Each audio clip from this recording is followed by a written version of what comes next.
With practice and qualifying in the books from Darlington, Brian and I are here to get you set for the Southern 500 from Darlington. We're going to talk about the drivers that need to be in your DraftKings lineup, the ones you should avoid. We'll look at the updated outright odds, and all that and more on today's Angle of Pursuit podcast. Ross Chastain used the wall all the way around this racetrack. Logano has been the class of the field. Check out the big brain on Brad. Yeah, I need to change my underwear.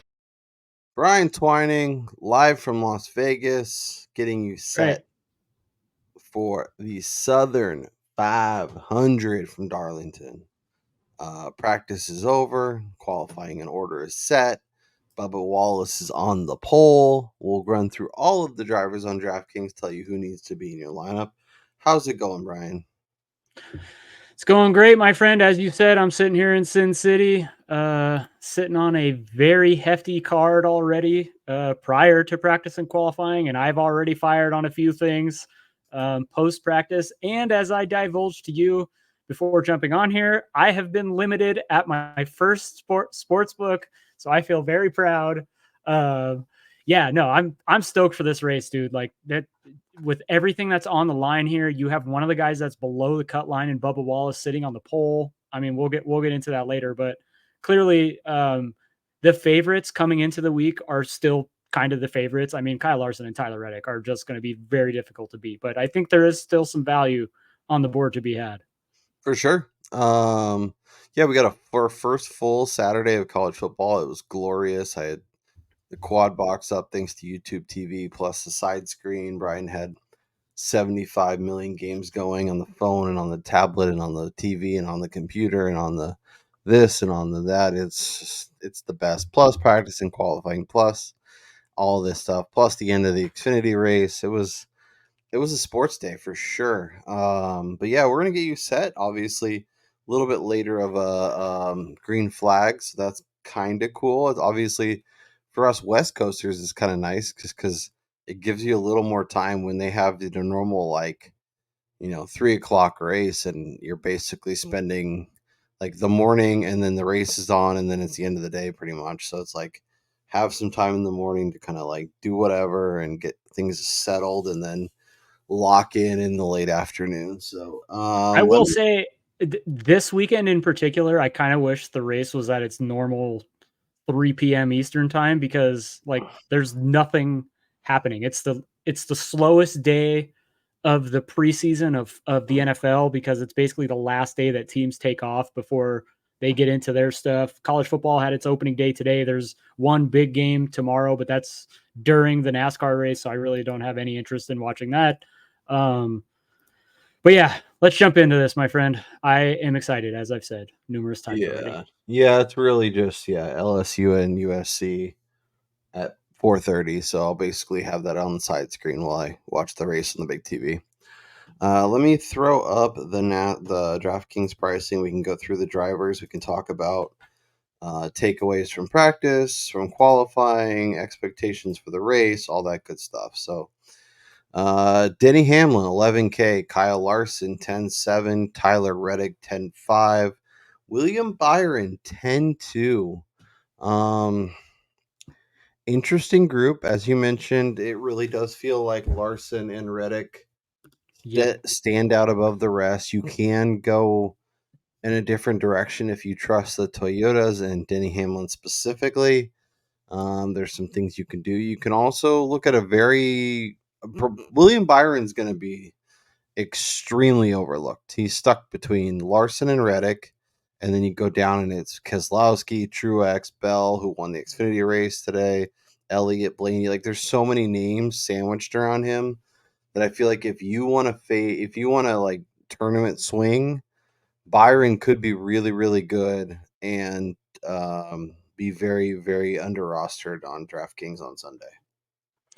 Yeah, we'll get into this as we get a little bit further down the board, but I definitely think there are some guys this week that you could get different with this weekend and still be in pretty good shape. And Byron is at the top of that list because during practice, he was probably the only guy that I was paying attention to while watching the raw data that was maintaining similar lap times to the rest of the guys in his group. And so, obviously Kyle Larson is an animal at this type of track. Him and Tyler Reddick, for their prowess of being able to rip the top and just they're not being scared whatsoever to get that Darlington stripe, actually use the wall to straighten them back out a little bit. So, it's going to be difficult to deviate from them with neither of them starting on the pole. So you're giving up possibility for placement points and both of them to be a dominator.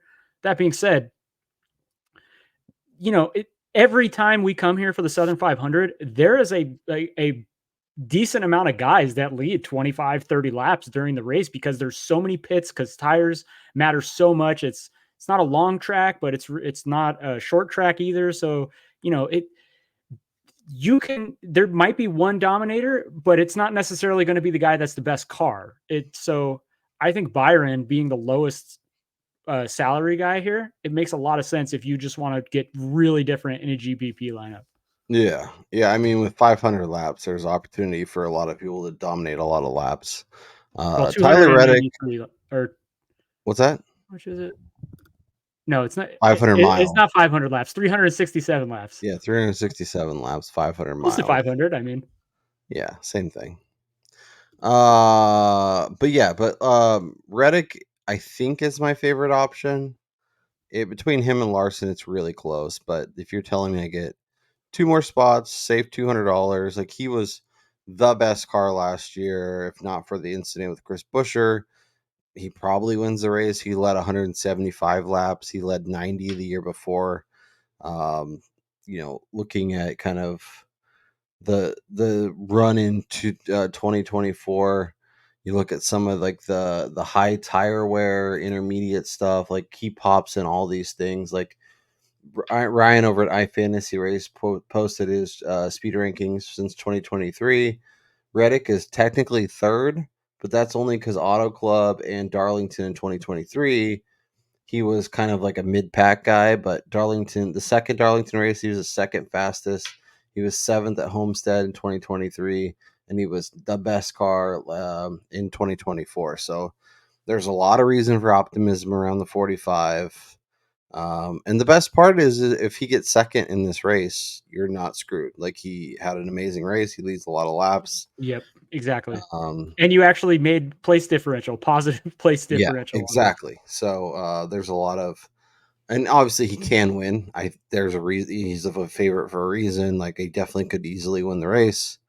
But you also don't get completely shut out if he doesn't. Is it close for you with Reddick and Larson, or is there one guy above the rest? Well, trying to remove my personal fanhood, I would say that Reddick is probably still the play because not only are you saving $200 and you're getting 2 more spots that he could potentially make up if he is the winner. Just when you look at recent form, I don't think there's a question of which one has been better over the last month plus. Tyler Reddick, I'm going to keep saying this as we get here and we close out the regular season. He should be the championship favorite going into the playoffs, in my opinion. So happy we fired on that 14-1. Oh, yeah. And then I did want to say it's really interesting because Denny's going to garner a lot of attention, a lot of roster percentage. And I don't fault anybody for doing that because we all know how good Denny is at tire preservation and stuff like that. But he wasn't great in practice. He's not going to have the best pit stall selection. And we've seen what happens with him when he gets stuck between turds on pit row. And I mean, last week, he basically almost started a 2-car fire by not being able to get out of his pit box properly and igniting flames that, ended Daniel Suarez's day. So, I am slightly worried about that, especially at Darlington, where there's going to be a lot of pit stops. Yeah, I mean, I'm a little more optimistic on Denny just because he's been so good.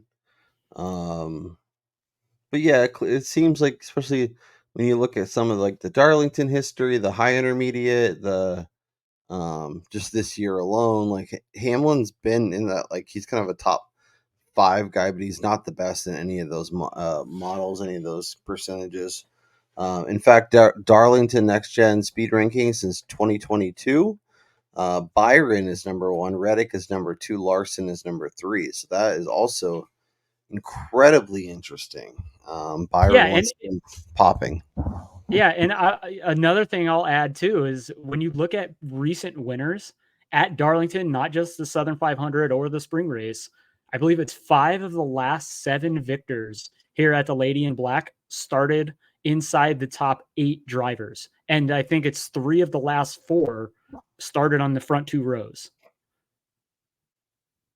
Which obviously I don't think that necessarily eliminates Reddick from the conversation or Byron, but it definitely puts it into perspective of how important starting track position is here. And, because a lot of it is going to have to do with pit stall selection. Yeah. We'll talk outright odds here in a little bit, but I think the 24 needs to get added to my betting card. I really need to make a decision because there's a handful of names, and I'm just like, I'm convinced I'm gonna bet this guy, and then I'm gonna bet that guy, and then I'm gonna bet this guy. I don't know. Yeah, let's get through DFS because there is a lot of conversations to be had in the betting market. There really Post is. practice. Really is. Yeah. All right, let's talk the 9K. So Keselowski starting 12th, 9,800. We know how good he and Busher were here last year. Truex starting 5th, 95. Chris Bell, as I mentioned, won the Xfinity race today, starting 9th at 9,300. Chase Elliott finishes out the 9K. Most guys, obviously starting closer to the front, but like, who is the most compelling option to you from this range? It's got to be Brad Keselowski. I know Elliott is starting 20th. He's $800 cheaper. He's going to be extremely popular. I mean, he's just one of the most popular drivers, and he never qualifies well here. So it's really no surprise that where he's firing off. He tends to lean more on the side of comfort in the car and having like control instead of just going out balls to the wall for a fast lap in qualifying. So that I don't take much out of that. But from what I saw in practice, Brad Keselowski was one of the better cars in terms of fall off. And as we get in the next range, I mean, little preview, like RFK is going to be good again. That's kind of what I'm anticipating. Starting 10th and 12th is not an indicator. Oh, they don't have speed. Like, to me, that means nothing. It's all about long run here. Who can keep the tires on it? Who's going to be there at the end, and who's going to be able to maintain that pace to pass guys who tear up their tires. And to me, Keselowski's great at that. He has nothing to lose, so he's going to want to get up to the front.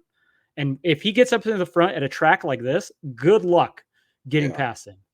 Well, let's talk about the 8K range because I want to fold in some of these guys because I think they're all really compelling, and I think there's a bigger conversation to have. So we'll talk Blaney, we'll talk Logano, Busher, Gibbs, and Chastain. The Chevys were fast and like single lap speed looked really, really good. Mm-hmm. But when you look at any of the long run stuff, it was all Fords. So when you're building lineups and thinking about how you want to attack this race, even as we'll transition and talk betting here at the end, but are you more interested in Fords in general and maybe you mix in a few Chevys? Or do you think that the guys, especially the ones we're talking about, the Larsons, the Byrons, maybe even you want to get a little wild and go Chastain or Chase Elliott? Do you think that top speed, maybe we get a late restart like we saw the Xfinity race go to overtime today?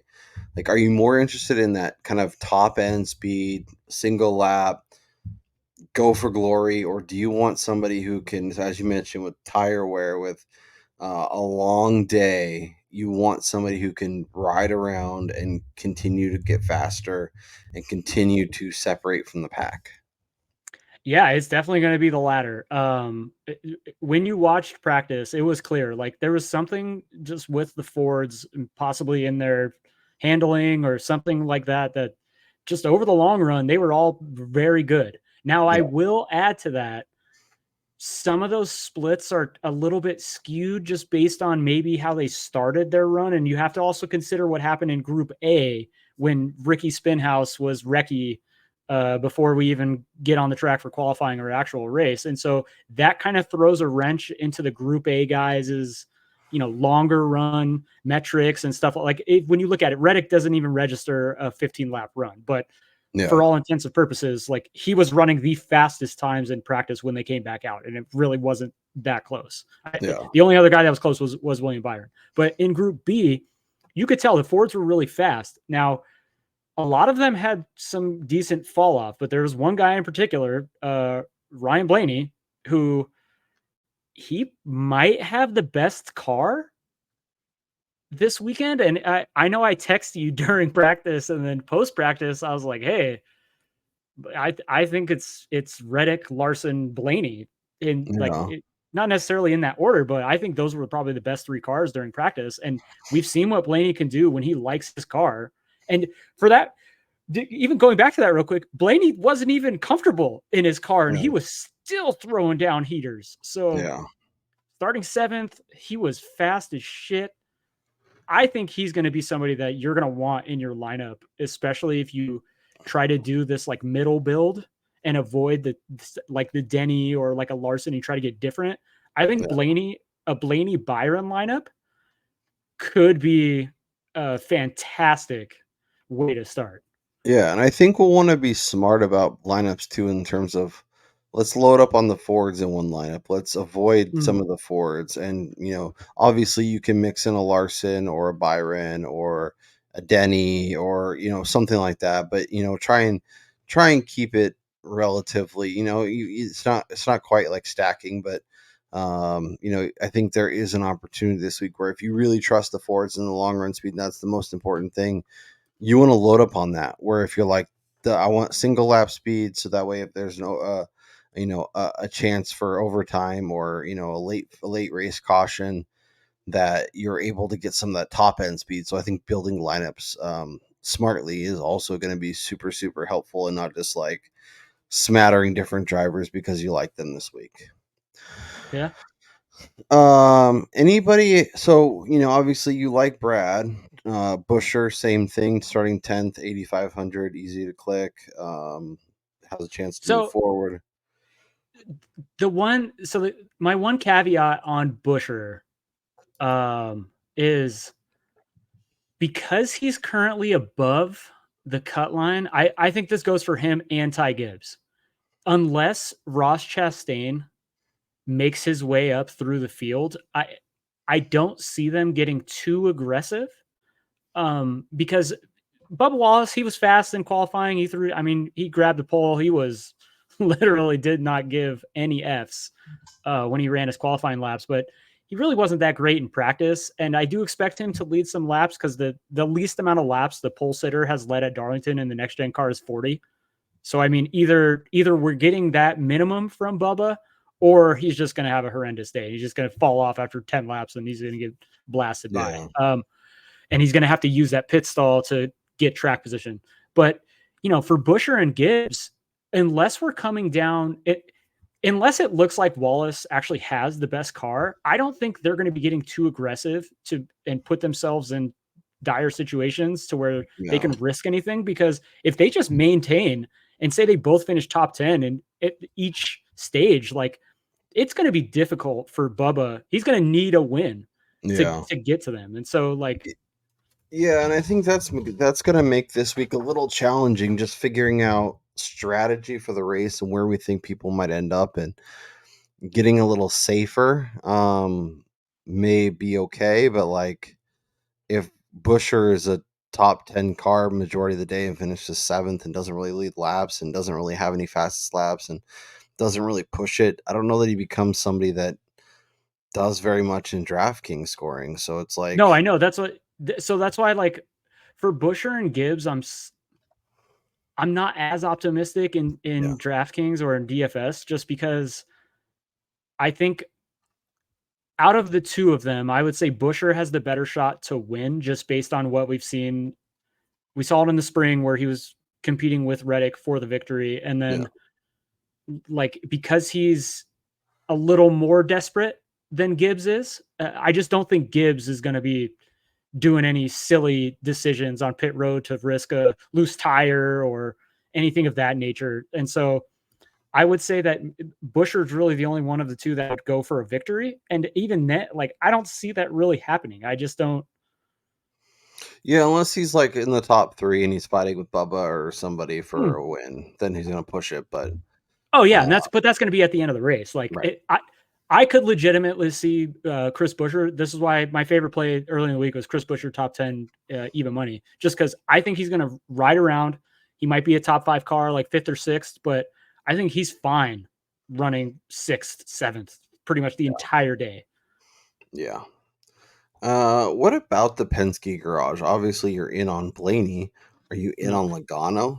Is he no. just?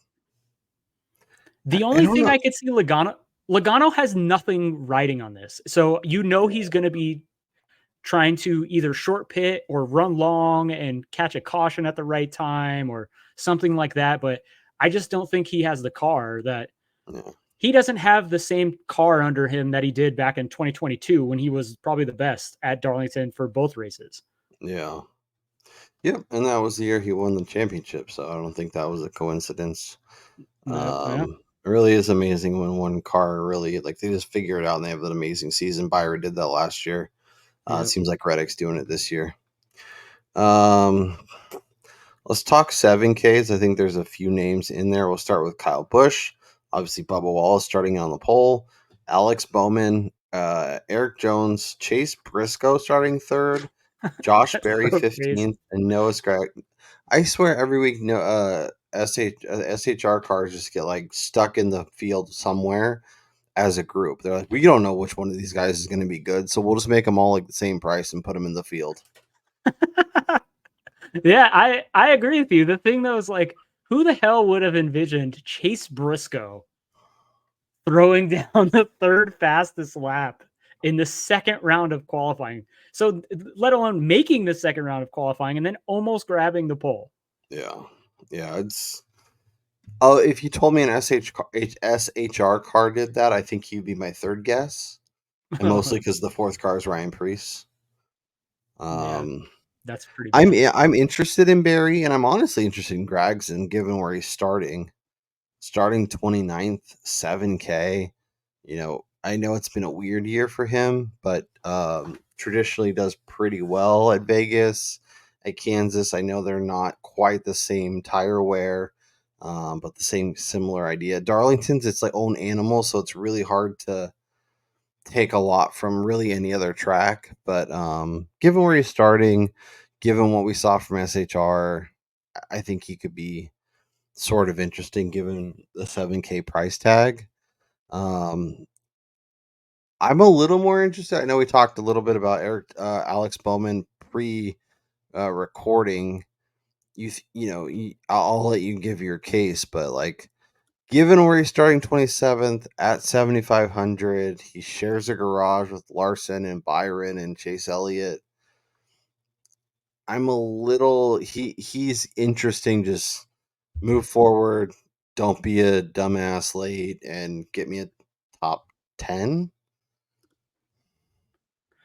Yeah, I mean, I don't dislike that. It's just so Bowman, when you look at his practice splits, everyone was oohing and eyeing over the fact that he had the fastest 15 lap split. But he had almost 3/10 of fall off from the 15th to the 20 lap average. And when Yeah. he was running his laps during practice, none of them were extremely fast. Like as you got later into the run, he was about a 10th off of the faster cars. And so obviously his early runs were fast as hell. As you kind of alluded to, Chevys took off like a ball of fire, and then they kind of fell off a little bit more outside of Byron and Larson from what I saw. Yeah, I'm So always just a little because of Hendrick and because of the drivers that he shares a garage with. I'm yeah, always a little interested to see, are they testing stuff with his car, and then ultimately they'll put it in the where it needs to be for the race on Sunday. And we've seen him have a much better year just in general. He obviously got a win. He's gonna be in the playoff, but I think this is an important race for him to show up and at least be solid if he wants to be, a guy who can maybe advance out of the first round. I mean, at the end of the day, he's Alex Bowman. He looked pretty slow in qualifying, but I am a little. Well, it's weird too because he was able to put down those fast laps in the Chevy, but then when it came to qualifying, he was like not great. So I don't really know. Well, and then it's really interesting if you go back to the spring.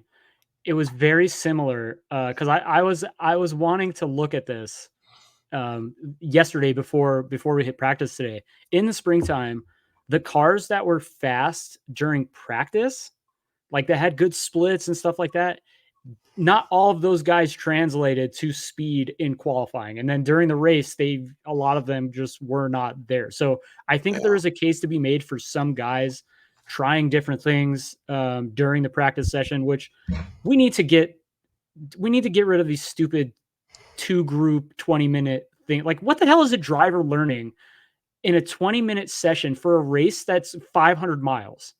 Yeah. That's 367 laps, and they give them 20 minutes. Like, and then you have a caution in there that breaks up your thing. So what are these guys even learning? Okay, I don't want to get too carried away here, but yeah, and then I think Bowman's ceiling is like a 10th or like an 8th through 12th type finish. I don't think you're going to get anything out of that. But when you have a guy right below him, Eric Jones, who there are tracks for drivers and drivers for tracks, and Eric Jones just seems to get this place. I know he's going to be extremely popular, but it's no coincidence that Eric Jones is popular here. Like, he is really good at this track. And so I would probably rather eat the roster percentage with a guy that I think, if he figures it out, could be a little bit better than Alex Bowman, and maybe with, a better pit stop or just his strategy of knowing how this race goes, top 5, like,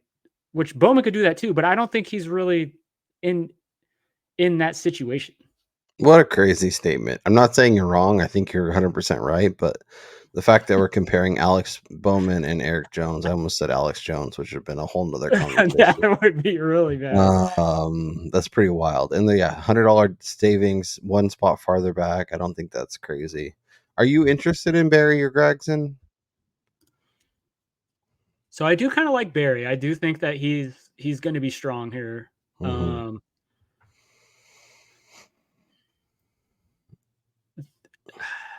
I mean, obviously, I don't dislike Gregson. I think he's going to be really popular, but I do worry about guys running back with the squirrels in Southern Yeah, 500 I with a lot don't on the line. love popular drivers starting towards the back at like a range where there's a reason why they're priced accordingly.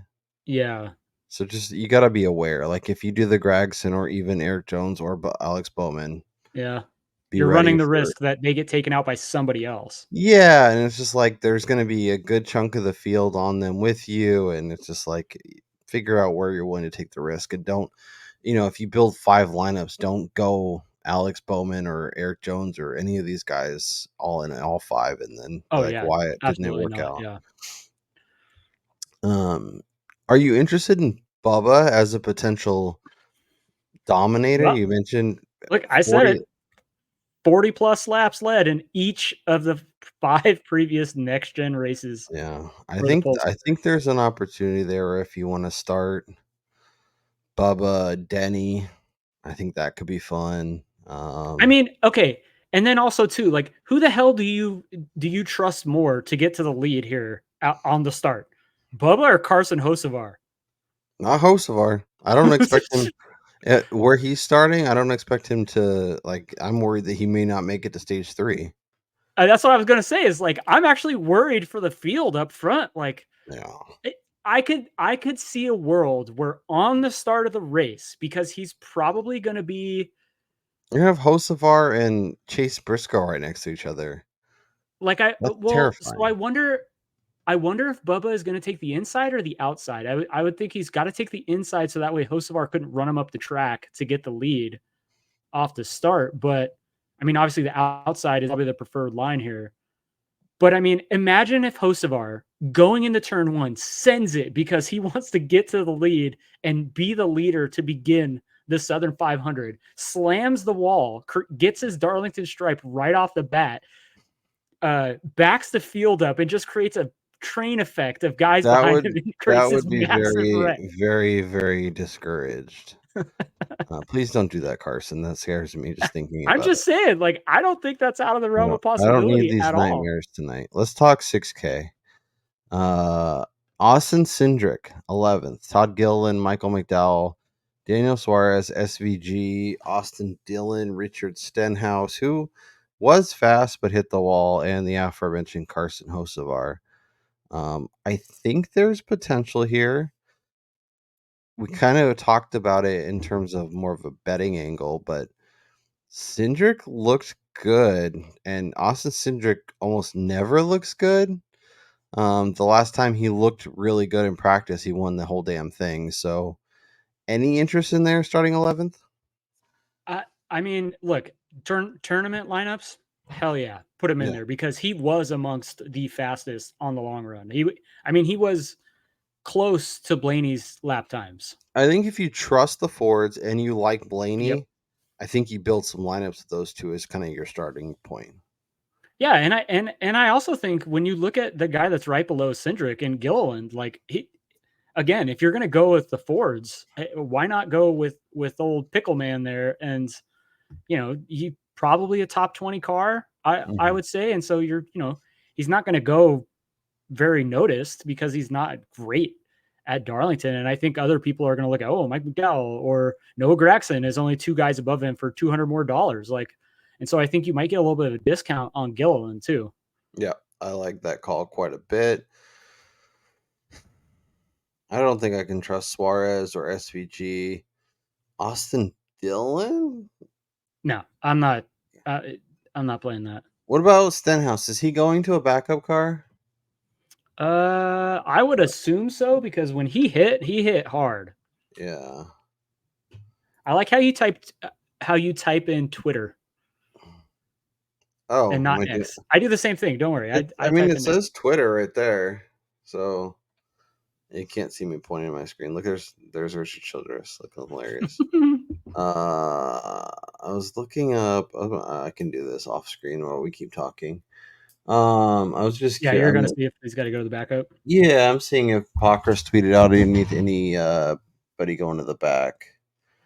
But yeah, no, I really don't have any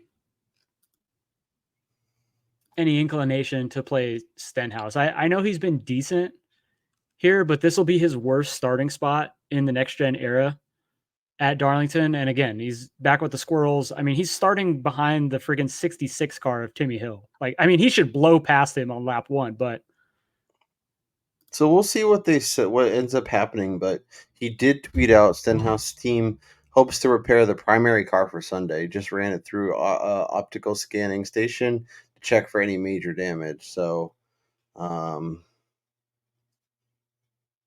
I mean, it's not like it's going to affect where he's starting. He's already starting in the back because he didn't even right? Yeah, no, for sure.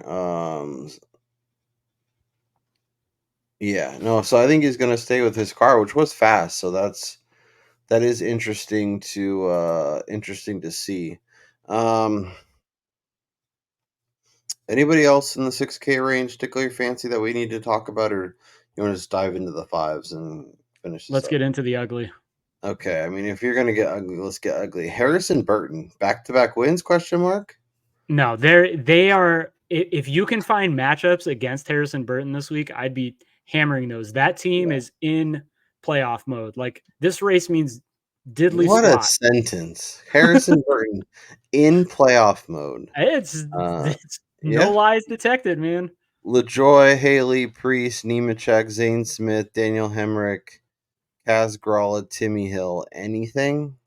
Ryan Priest. If we're gonna be on the SHR train here, I think Priest starting 30th, who had decent fall off numbers, decent splits. I mean, just like with the rest of the forwards in general, like I think if you're going to get ugly and you're going to get to the back of the pack, I don't hate going to Priest.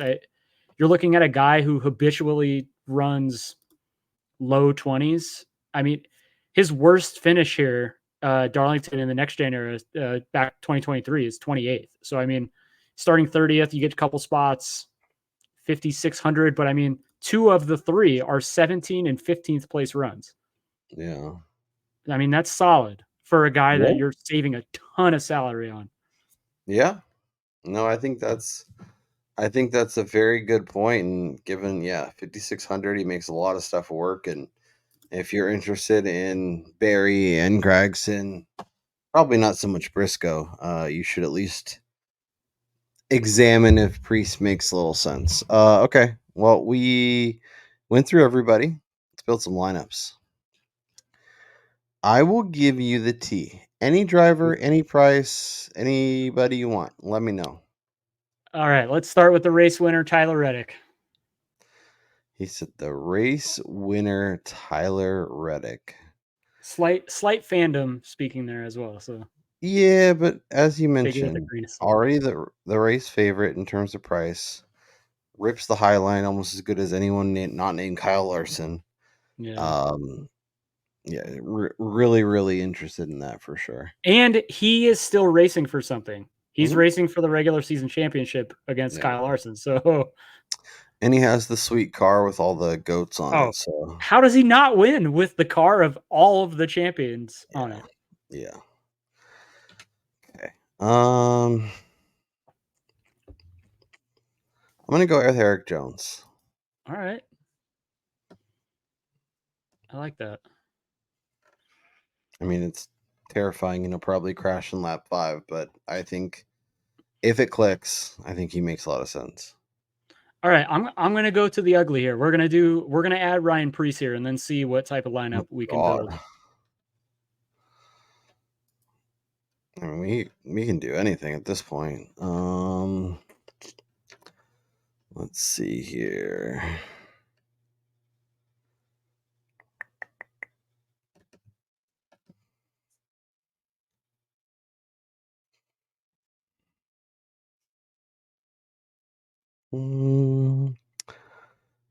Let's do Josh Berry. All right, I don't hate that because he's where Double he's tap starting. SHR and given where he's starting, he's not quite with all the squirrels, but he was fast. Like he looked good. Yeah.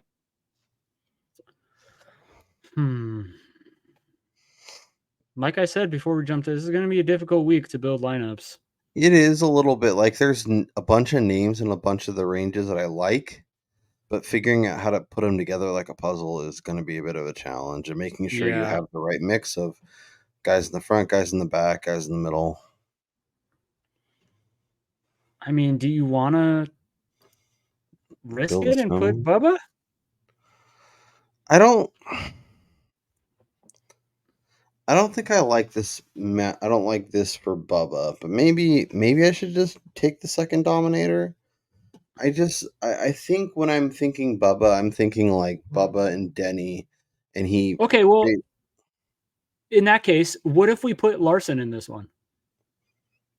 I mean, that's certainly a decision. We could also do Chris Bell. Who has a higher ceiling, Chris Bell or Kyle Larson? I mean, I don't think I have to answer I that. don't think. Yeah, And I they don't think put this this at is 8,700, so I don't hate it. Let's see what we can do.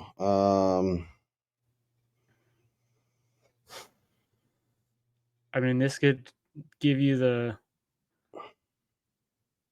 Cindric play, which is gross. So I don't really. I think Cindric has to be saved for if we do like Blaney. Yeah, I Cindric think lineup. a Blaney Cindric lineup is next. So the names that are compelling to me as we build this out, Bowman is interesting. I know I'm a little more optimistic than you are. Like, I don't hate that because he offers some safety. Like, I think all expectations for Bowman, he's probably a 10th place car, maybe. Yeah, but maybe if he can get up there. If he doesn't crash and he finishes the race, he's like what, 12 to 15 at worst? Yeah. Yeah, I can see that. And maybe maybe there's a later restart where he doesn't necessarily have the long speed, but and he could back into a win. Yeah, or no, well, not even that. Like they restarts like I don't know, 14th or something, and finds his way in the top 10. Definitely possible for him. Yeah. All right, you got to lead us off with this one. I mean, I think we're just so this is there's one of two starts that I'm happy to go either way. It's either Bubba and Denny or Blaney and Cindric? Well, let's do Blaney Cindric. Let's do the.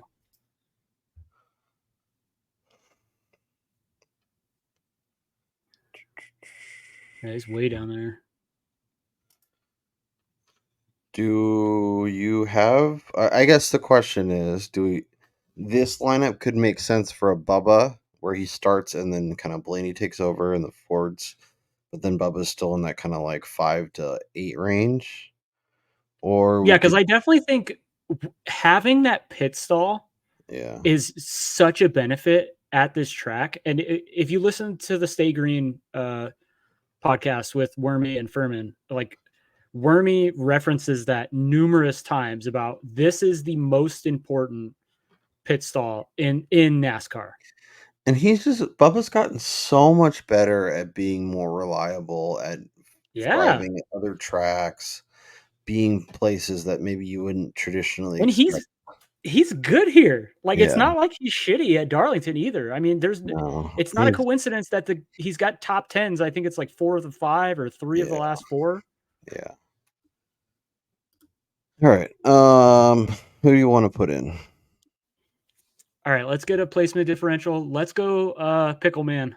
Gilly Gang. Gilly Gang. I like it. Still looking for those Grillo's pickles out here on the west. I've been searching for them. I feel like I've seen him before, but I could be making that up.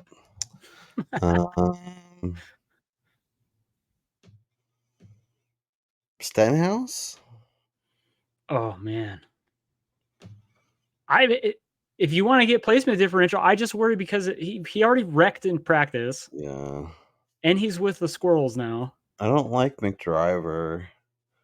I What don't about like Gragson? Gregson's not bad.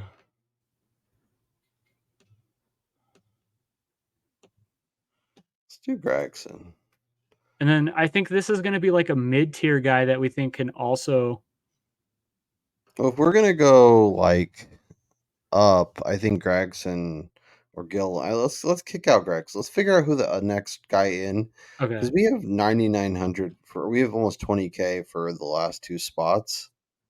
So let's figure out who we want, and then we'll make a decision from there. Like we can go down to Gregson if we want, but given what we had left, we clearly don't have to. So let's figure out who we want in next, and then we'll make a decision from there. So this could be.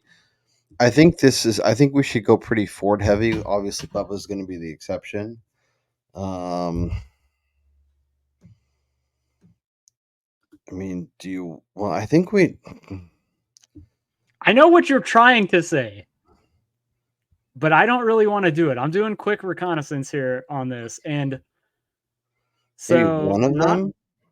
Yeah, not to put a damper on our little plan here, but Well, that's why I kind of like pump the brakes as soon Penske as has only had one car finish in the top 10 Oh, I wasn't or thinking 0. Penske. I was thinking another Ford team. Oh, yeah, I was 1 thinking or 0 RFK. top 10 finishers in all 5 next gen races here. So if we do Brad K, we can do anyone from Ooh, I like Truex. that a lot.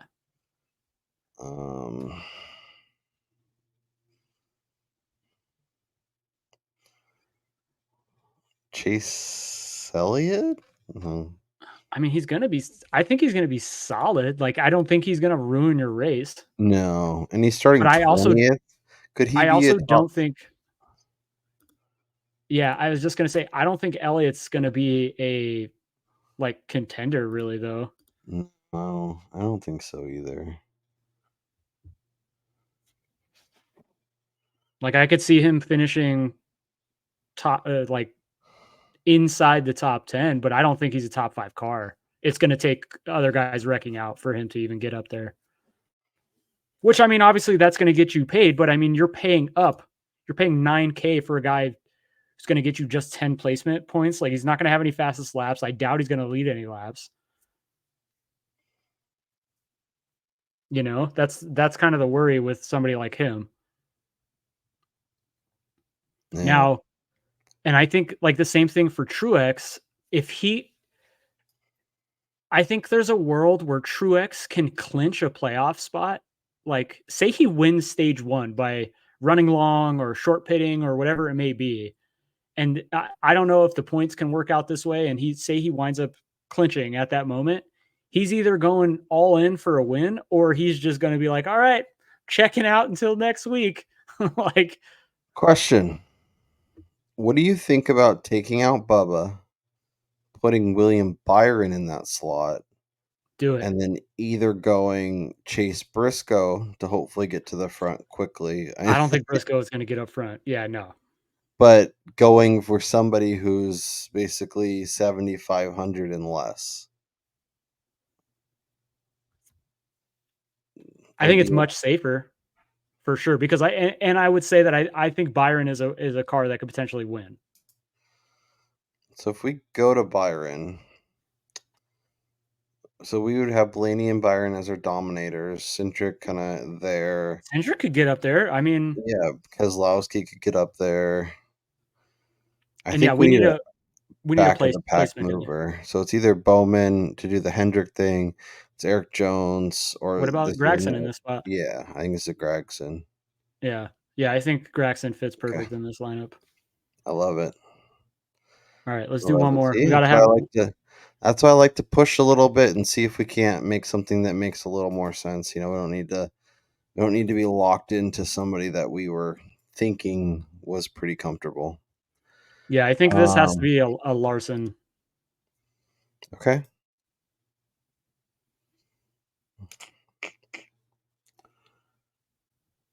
Larson Denny? I mean, we already did Larson Reddick.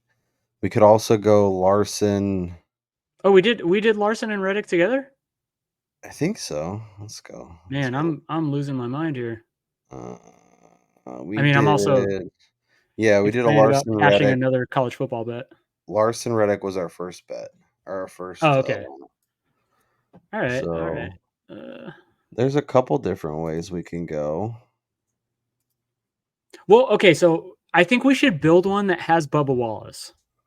Okay, let's just throw him in there. Because I think Bubba and Larson. I'm interested in using him for sure. Yeah, I think it'd be a mistake not to use the pit stall. Like I think that's a huge factor here.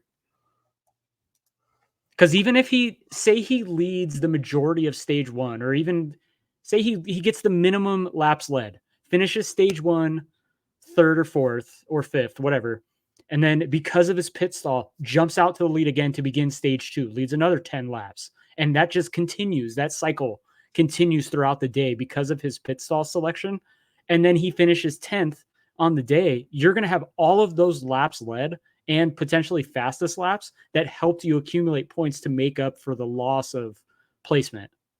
And with him only being 7,700, like that could be huge. Yeah. Yeah, I think that makes a lot of sense. So if we're doing Larson Wallace, I think we're going to need some guys that can move forward. And we need to figure out how we want to do that.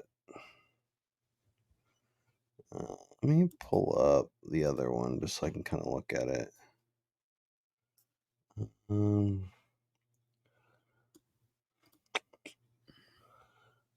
So I think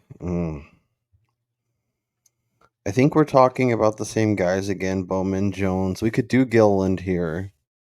We could do. We haven't done Stenhouse. I know it's gross. I don't hate it because he's not a 36th place car. No, he's like top. Yeah, he's top. He's 20. probably like 25 or 20th. Yeah.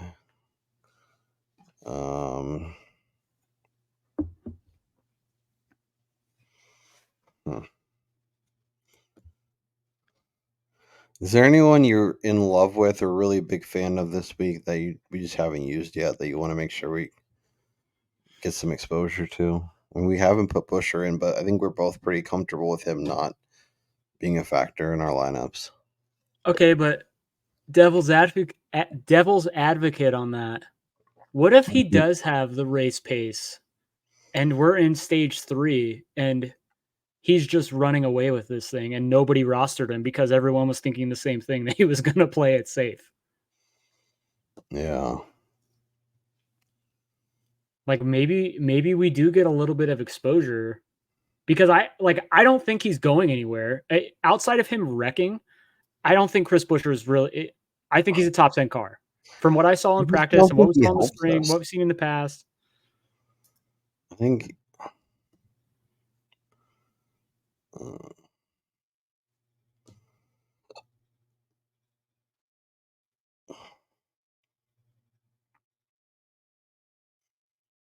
yeah, I mean, he's been pretty good at some tracks. Feels like he's like 50 points, 40, 50 points. I guess he's fine. And I think it's different. Like when you're building tournament lineups, like you got to be slightly different. But I do think we're going to need another placement differential guy to make up for them, like him and Bubba potentially Yeah. shitting the bed.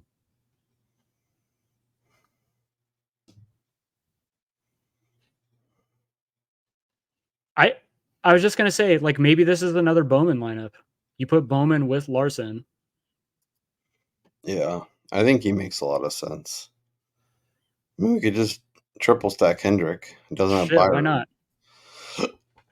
But I mean, if we're in on the Chevys, let's get in on the Chevys. Stenhouse is a Chevy. Oh, I know. I'm just looking to see if there was Oh, I anybody don't want Daniel Suarez over Ricky Stenhouse. or SVG or Austin Dillon. So yeah, I think that's fine. And we want to make sure we use Bubba.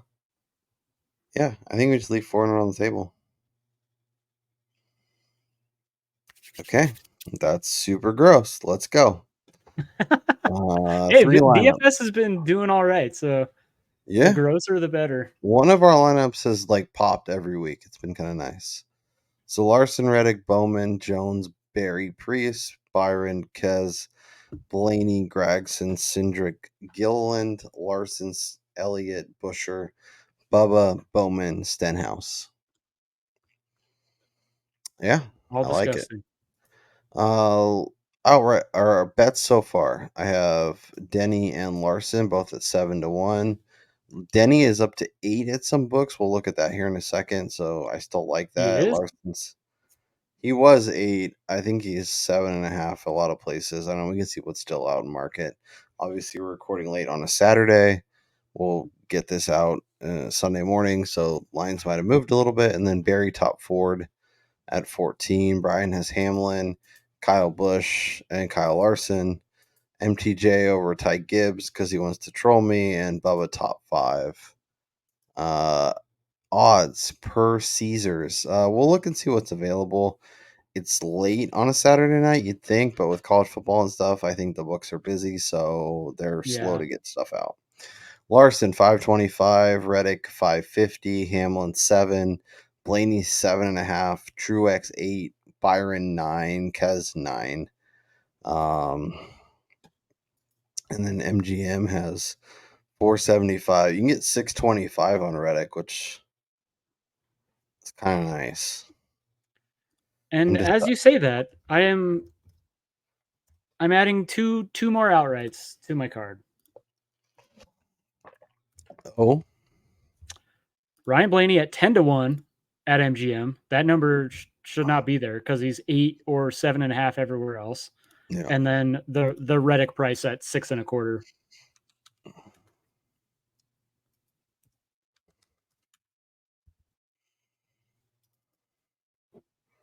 I think I'm going to add the 24.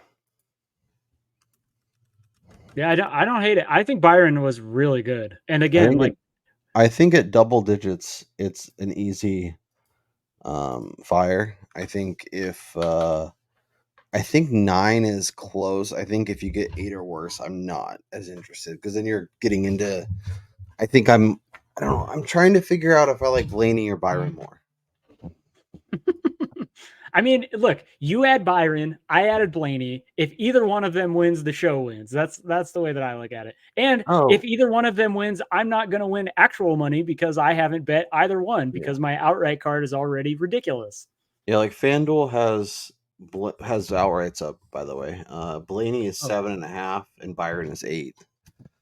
Truex is 10. So if you like Truex or Keselowski, they're both 10 there. So It's a really good week to kind of look around, because everybody's got it slightly different. Yeah. Within the same range, but if you can get a 10 instead of an 8, I think I would highly recommend doing that. Oh yeah. Yeah. Again, going back to Truex, like I just don't know how to handicap him this week because of where he sits in the playoff standings. Like I feel like he's all about track position early because he's got to get stage points. And then if he does somehow clinch, I just don't know what his mindset is going to be. I don't know what to do with him. Like I don't know. It feels like even when he's the best car, he's just something stupid happens. I can't trust him. I've bet him like 3 times, at least 3 times this year, and every single time was when he had a really good car, and then something horrendous. He got Sheldon Creeded multiple times this year in the Cup Series. Just something nobody wants to do. Chris Bell 13, Bubba 14, Buescher 16, Gibbs at 20, Logano at 25, Elliott at 25, but Bell at 16, Barry at 20. Like I don't know anything. That's way too short. Is it just the top of the board really in terms of a true outright price? Yeah, like Darlington doesn't manufacture rando winners. Like this is a driver's track. Outside of Eric Jones, listen to this group of people that have won since. I'll go back to 2016.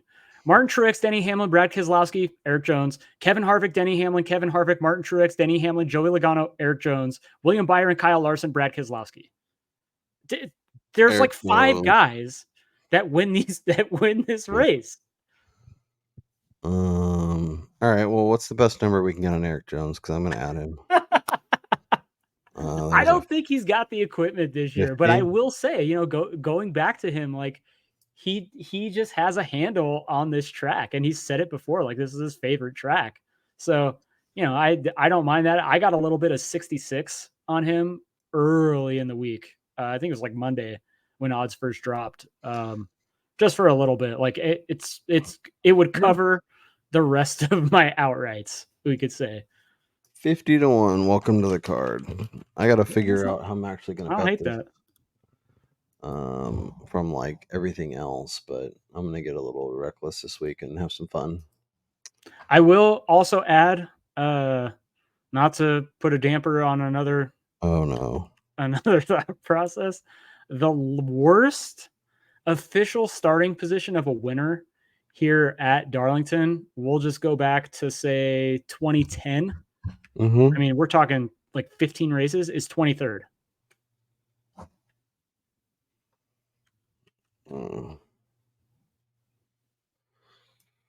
You know what? I have a better 19 races. Sorry, almost 20 races. I'm not going to bet Eric Jones to win, but I'm going to add him to the card. We'll figure out. I have a couple things I'm going to look at. If you want to know how I'm betting Eric Jones this week, head over to our Substack, AOP Podcast at substack.com. AOP Podcast.substack.com. Link is in the description. Full betting card is listed there. Brian and I are each going to write up extra bets. We're each going to write up our DraftKings thoughts. Burning the midnight oil right free. Oh yeah, no, it's already 9:00 on the West Coast. We're going to be up till midnight, and I got up at 4 a.m. this morning, so it's been a long day, but that's okay. And I was going to say that's probably an early estimate. Midnight. Normally it's like 1-2. Yeah, Brian and I are texting at like 2:00 in the morning, being like, "Did you see what FanDuel just posted? What do we think about this odds minus? Is minus 115 too much?" Oh gosh, the grind is great. I love it. But it's the last race of the regular season, then we have the playoffs, and then it's over, and then we are prepping for the 500 again. It's kind of wild. How fast this goes by. It's just like we get on that little routine. It's just over before you know it. I mean, and just a quick little story real quick. So I came to Vegas with all intentions of going to the sportsbook to watch college football today, until I realized that practice and qualifying were on in the morning, like right as the games were starting. And there was no way I was going to go watch it on a TV that I could not hear the audio and have my computer up to watch the lap times. Like that's how dedicated I am and Kyle is now at freaking NASCAR. Like, who would have ever thought this, that NASCAR has taken precedent over college football for me? No. All right. So if you're stepping up to the window, let's give the people some help. You can, obviously we have a few options. There's still a 7 on Hamlin, 7.5, I think. What's the best number over here? 6.5. What's your order in terms of favorite outrights? Your 1, 2, and 3. Price or who I think is actually going to win? Well, both. You want to Okay. bet All best right. So price of a guy that you think can actually win the race. yeah, so I would say my favorite outrights on the board that we sit right now are Ryan Blaney and William Byron at BetMGM, both at 10-1.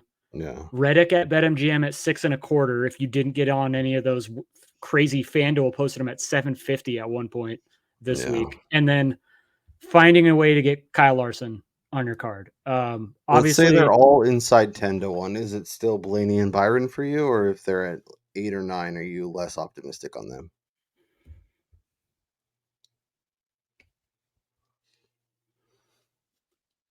honestly, I'd probably bet Reddick at 6.25.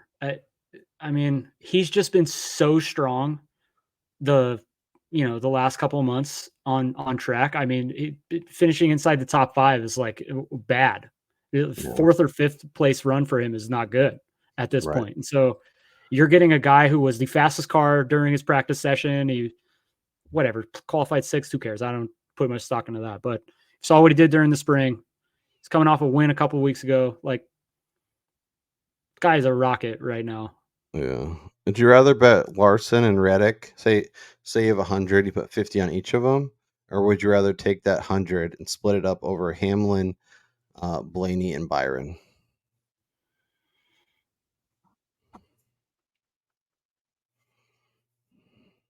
Man, It's tough, isn't it? Because give me the top 2 guys on the board. yeah, Yeah, I feel like this is so I think this is a good week to find matchups.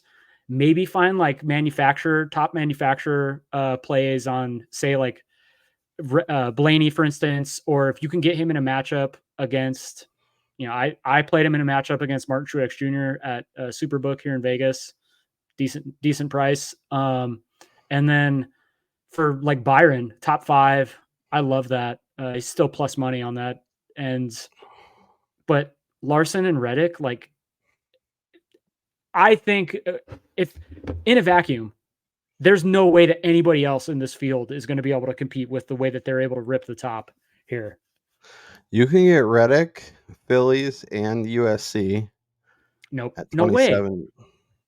You trust the Trojans going up against LSU? Yes, LSU lost Jaden Daniels, but like, Yeah, no, not really.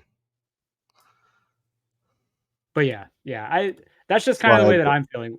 That's why I'd What is bet. your favorite outright?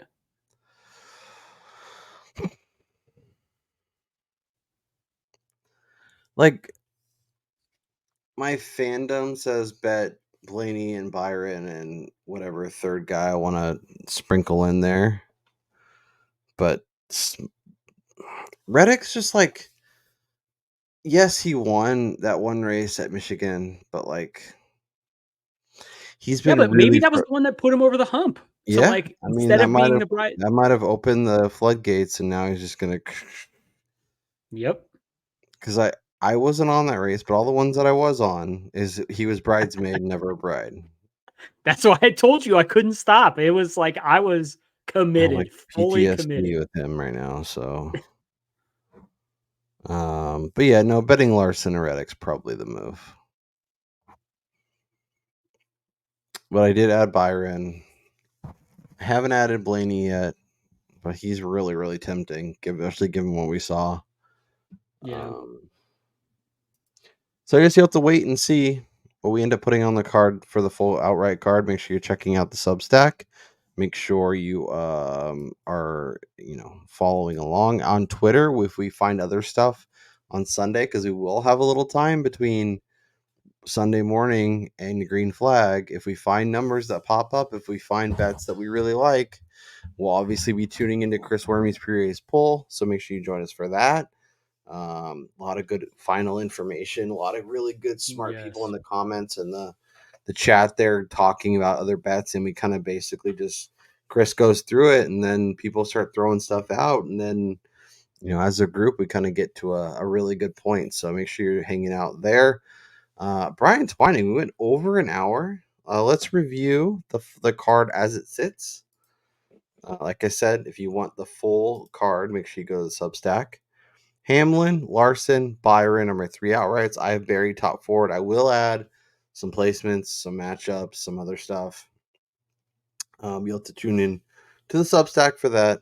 Brian has Hamlin, Bush, Larson, Blaney, and Reddick. He's just spraying the board. And he has MTJ over Gibbs and Bubba top 5. There's probably still some value on some of those bets. Obviously, some of them are pre and some are post, so you have to kind of do your shopping, find your best numbers. As we pointed out, there's opportunity in market, but there's also other books. So, if you don't have access to more than one or two, totally understandable. There's, every state has their own thing. But if you have opportunities and you can get better numbers, jump on them because this sport is hard enough to bet when you're getting good numbers. So don't take the shitty ones. That's Brian Twining, live from Vegas, spraying the board all over town. That's right. Kyle Robert, good luck with your DraftKings picks. Good luck with your bets. Hopefully we cash everything. Enjoy one hell of a race. And when we reconvene next week, we'll be talking NASCAR playoffs, baby. Unbelievable. Enjoy the race, and we'll talk to you next time.